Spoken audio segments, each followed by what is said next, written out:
What's up, everyone? How are we all? It is Simon back here again for a bit more of Premier League predictions for the season. Hope you're well and keeping safe. So this is the second part of sort of my predictions. So in the first part, we sort of just talked about six sort of how they're going to do Premier League teams and stuff. Sort of do them in alphabetical order, but like I say, once we sort of get towards the end, I'll sort of run through very quickly again where I think everyone will come. So let's get straight into it. So we have next, we have Crystal Palace. Excuse me, I don't know. Me, my sad sort of apps I got on my phone. Anyway, so let's get straight into it. So Crystal Palace is sort of next on the list alphabetically. So key players, obviously, there's sort of two key players, I suppose, is Benteke and Wilfred Zaha. Very, very vital. They've sort of kept him because although saying that Zaha is very sort of hit and miss, no disrespect to Crystal Palace, and I'm pleased, don't be angry with me if any of you lot of Crystal Palace supporters that I think Wilfred Zaha is better than Crystal Palace. Let's put it that way. He is sort of more of a sort of established top eight side or something like that. I rate him. Only problem is he does dive a lot, but then again, what Premier League player doesn't? Anyway, so yeah, and obviously Christian Benteke obviously sort of come to a bit of form sort of towards the end of the season last year, and sort of started playing well again. And it's very, very key, obviously, that they sort of can sort of, well, not so much continue where they left off, but sort of start picking up results and stuff. Obviously, like every other team, but it's just vital for Palace because no disrespect, they ain't got any superstar players apart from probably Zaha. Benteke on his day is very, very good. Can they score enough goals to stay in the Premier League? That's the big question. And like I say, we don't know. And obviously, with them having a new obviously manager as well, no Roy Hodgson anymore, is sort of retired now. And Patrick Vieira coming in, obviously. So sort of not too sure really what's going to happen. So it's a bit of the unknown because I don't know how good of a manager Patrick Vieira is. Vieira, sorry. Great player, obviously back in his day, but I'm not too sure about his management skills. But we'll find out anyway. So they're the key players in my eyes, obviously, to sort of hopefully to contribute and hopefully to keep Palace staying up. I have actually got them in 15th place. I think this year we might sort of, like I say, see a bit of a different Benteke. Now he's sort of getting more game time, and I think I think he's going to do all right, and I think they'll have enough just to sort of stay up. There we go. So to go into the sort of Mersey side of things, we have Everton. Um, wow, where do you start on them? To be fair, it's crazy, isn't it? Sorry, keep clicking my pen. Wow. So yeah, so obviously the key players with Calvert-Lewin, Dominic Calvert-Lewin, obviously, Dignier, and obviously a lot of players don't really mention him a lot, and that's Sigurdsson, obviously very well, very deadly shooter, great set piece taker, just all round an awesome sort of good player. So yes, so for them this year, I think obviously they're going to be the key players. Obviously Calvert-Lewin obviously come on leaps and bounds last year. Sort of had a quiet sort of second half of the season. He come on, he just couldn't miss. He was so good. And then all of a sudden he sort of just went off the rocks a bit, and I couldn't, But then again, it's a bit of a weird team, Everton, because you sort of they can go and beat, say for example, um, no disrespect to say, let's say who was in the Premiership last year that sort of got relegated. So let's say Fulham last year. Say for example they were going to beat. So they were going to sort of like lose to Fulham, say like 2-3-1 or something like that, and then they're going to sort of beat like Man U or something like 2-3-0. It's just so weird. Everton are such a weird team. Obviously, I forgot the player as well with Charlison. I did forget him. I do apologise for that. Very obviously key player. Very, very, very good player on his day when he's on it. But as for finishing position, I really haven't gotten very high. I just think there's a lot. I mean, obviously with Carlo Ancelotti going as well, which was a bit of a bolt out of the blue, I suppose. Um, so I sort of feel sorry for them in a way because the manager sort of like, well, Real Madrid come calling and he just went straight. Carlo Ancelotti. I mean, no disrespect to Everton, who wouldn't in a way. To be fair, I mean, Everton are a very good side, but Everton, Real Madrid. I'll let you sort of figure it out. So I've actually got them to finish mid-table 10th, exactly 10th. Now that it seems low for Everton, but I just think that's where they will finish. I just think it's going to be very tight between. I'd say it'd be tight between sort of like 8th to 11th, 12th, something like that.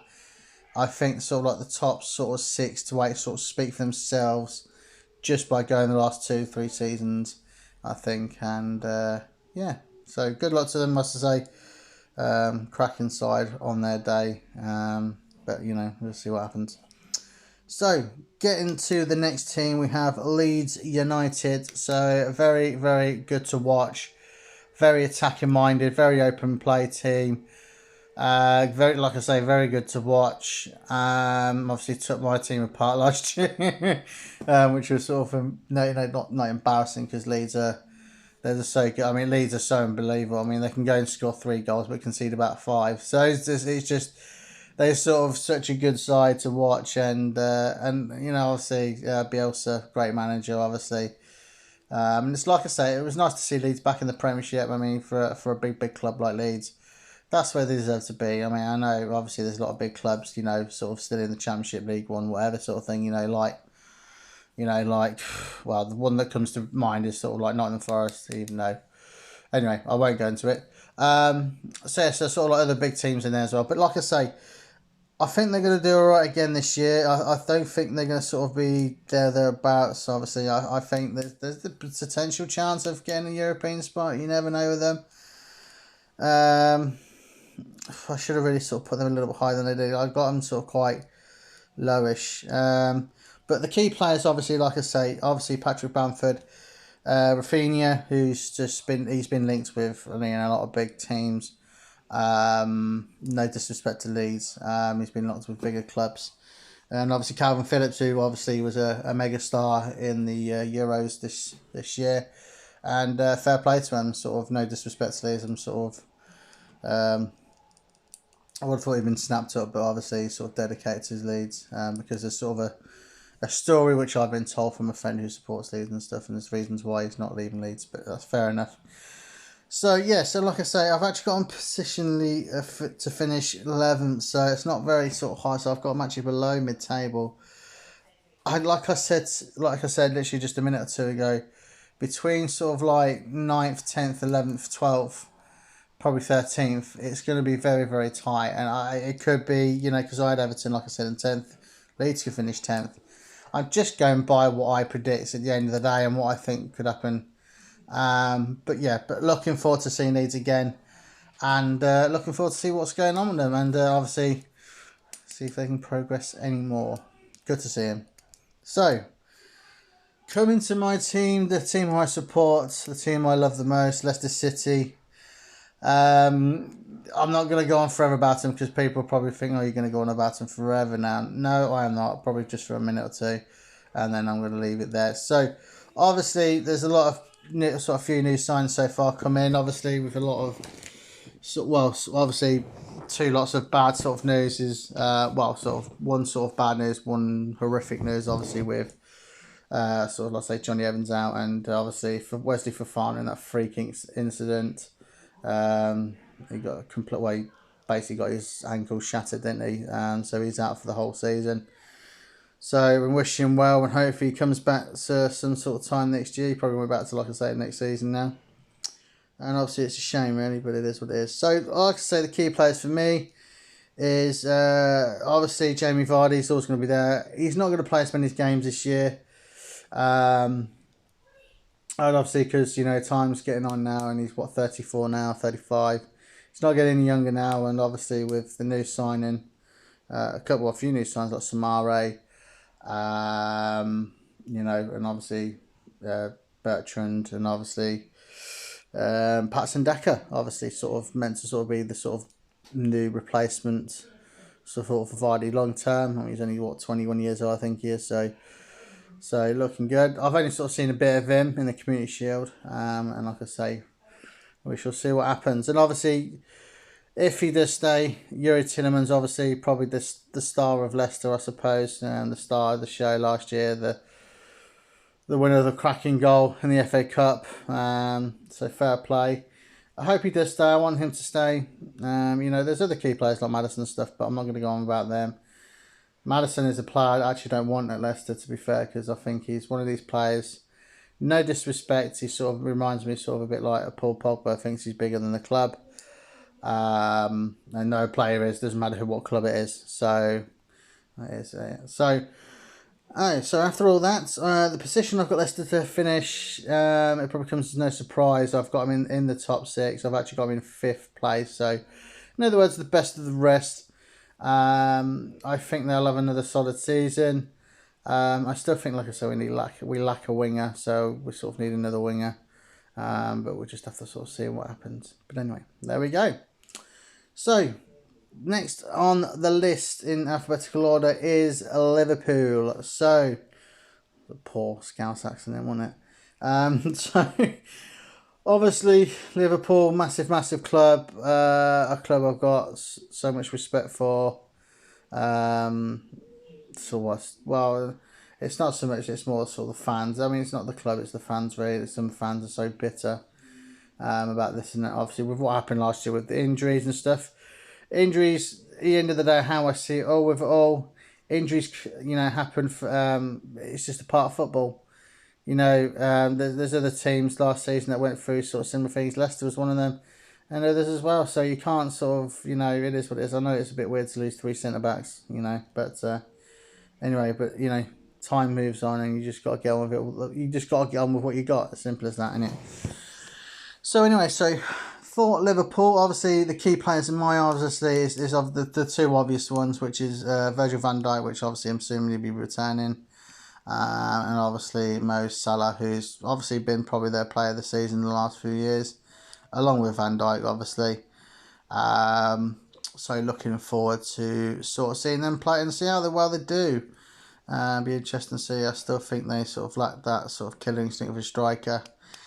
Salah's going to get you 20 goals plus, you know, he always does. He's that good. Van Dijk, probably the best centre-back in the world. So, like I say, in my eyes, he's top 3 centre-backs in the world. I can't think really many off the top of my head that are better than him on his day. So, fair play to him. So, as in position-wise for Liverpool, I haven't got them actually winning this year. I think, like I said, you know, the couple of years ago when they did win it, fair play to them, you know. Long time since they won it.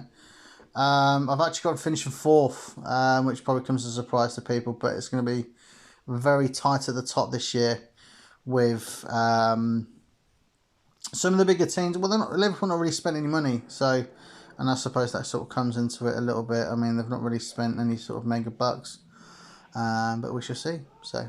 So Liverpool to finish 4th. So going into the last team of this video, and this is the end of the second part coming up, and then I will do another part in hopefully about 10-15 minutes time. So last but not least, in part 2, Manchester City. Key players, obviously, you can sort of literally go from literally from goalkeeper to striker. I want to say striker. They haven't really actually got an out-and-out striker anymore, you know, with Sergio Aguero gone, and obviously I've just heard a rumour today, apparently after being 2 months there he wants to leave already, so obviously stuff's going on at Barcelona. But anyway, that's Barcelona. So yeah, so obviously, you know, you can talk about all the players they got, you know, like, you know, they got like Diaz, Ederson, De Bruyne, Walker, Foden, Sterling, Mahrez. I mean, the Gundogan, you know, there's so many players you can just literally mention.